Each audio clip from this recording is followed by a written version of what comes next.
Hey guys, welcome to my new video. There's a growing popularity of Pilates, especially the Pilates princess aesthetic, but you might be on the lookout for a class to take or a studio to go to, and I wanted to help you find out if it's actually Pilates. There are a few different methods out there nowadays, so I'm going to break it down for you, and hopefully you'll find this helpful for your online search for a studio to go to. And my name is Julie. I've been a Pilates instructor for about 8 years now.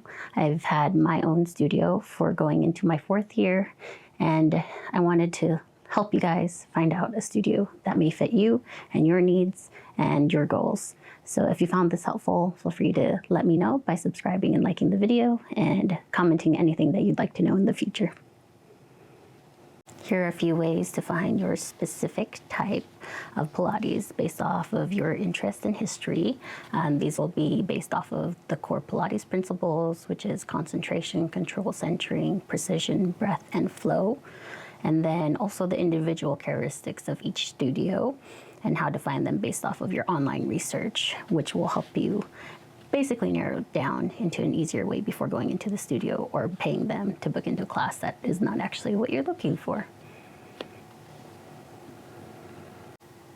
All right, so classical Pilates. This is the easiest to find based on the equipment that they use and the pictures that they show online when you are searching. They tend to have more metal, gray, aesthetic kind of equipment, which is commonly from Gratz, which is the most common one, but then they also come in other forms nowadays that happened during COVID because of all the backlog of inventory.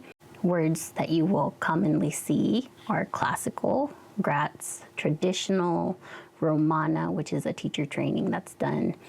And then also these teachers tend to stick to only classical studios. So if you really like a teacher, they're probably only going to be at a classical studio, but not always. So just keep that in mind.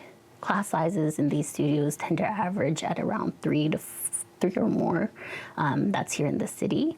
If you're more in a smaller town, it may be a little bit less because there's not as many people who are doing Pilates. These clients tend to enjoy following a routine that is similar every time as it goes by kind of a progressive programming through the Pilates equipments, and you will definitely end up using most of the equipment in these studios because they kind of teach you how to use each one in their varying degrees. Next, we have contemporary Pilates, which is my teacher training that I did through Bassi. And this one's a little bit more modernized version of the classical Pilates. This is easier to find based on the equipment that they use, which are similar to the ones I have. They tend to be the wooden frame ones or the white equipment ones from Balance Body, which most group studios tend to have nowadays for its versatility. These studios tend to be teacher-focused and gain notoriety from how a teacher teaches and who connects to them rather than the studio itself. There are a couple studios out there that are specific to how they want the studio to be in total, but most places, as of the time I'm recording this, and in my experience, has been teacher-focused rather than the studio-focused. So if people really like a teacher, they're always going to book with that teacher rather than going to every single instructor in the studio because they don't have a cohesiveness between all the teachers. This is more likely for clients who want to experience different ways to the exercises, especially for those who are needing modifications. So if you've had an injury or you're dealing with a surgery coming up or something, this may be useful for you. For my moms out there, it may be even better for you because you get a little bit more of an insight on how your breathing can help you, as also if you need to worry about anything that does happen while you are exercising. Most instructors in these kind of studio environments have an idea of it. These classes also tend to attract people who are interested in modified versions of the classical exercises, as well as a mix of high-intensity Pilates training. High intensity just means a lot of repetitions, very few changes, and tends to have very little pauses in between different exercises. The average group class size is between 8 to 15. There may be a couple places out there who may have even more than that, and that is mostly because of the demand in the city as well as cost. These clients tend to enjoy a variety of nonstop movement and a slower tempo. This is generally the most accessible for the studios around you and for the amount of teachers trained since the recording of this video. So there's a lot more teachers trained in contemporary rather than classical at this moment.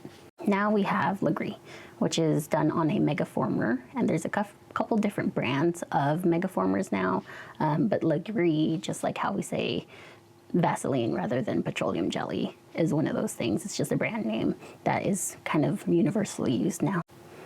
This one technically is not Pilates in its traditional senses, so those original Pilates principles I've given you in the beginning, but some of the teachers who have been taught in contemporary or classical may also be teaching Legree, just because their city may have more studios of those rather than the typical traditional Pilates.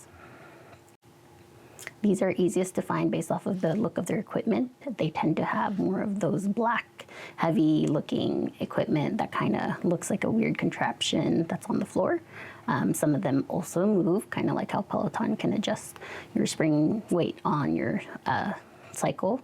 You may even go to a studio that the equipment can be adjustable by the instructor.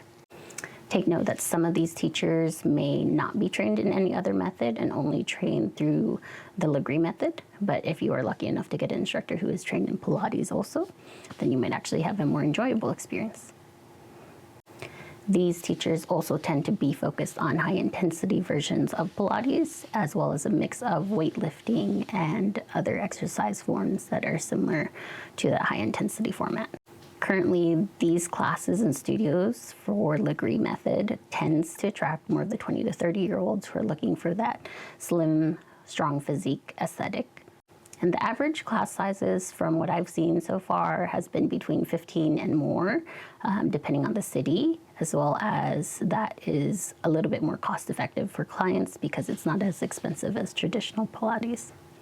So if you enjoy nonstop movement and high repetitions and occasionally heavier spring weights, this may be the class for you. So hopefully those little tidbits and the pictures involved here will help you understand what kind of classes you may look for online before booking into a studio, as well as finding instructors that you'd like to take classes from. So if you found this useful, feel free to leave a little like below, maybe subscribe if you found this useful and are interested in finding out more about Pilates for yourself. And I look forward to seeing you in the next video. Thanks for watching.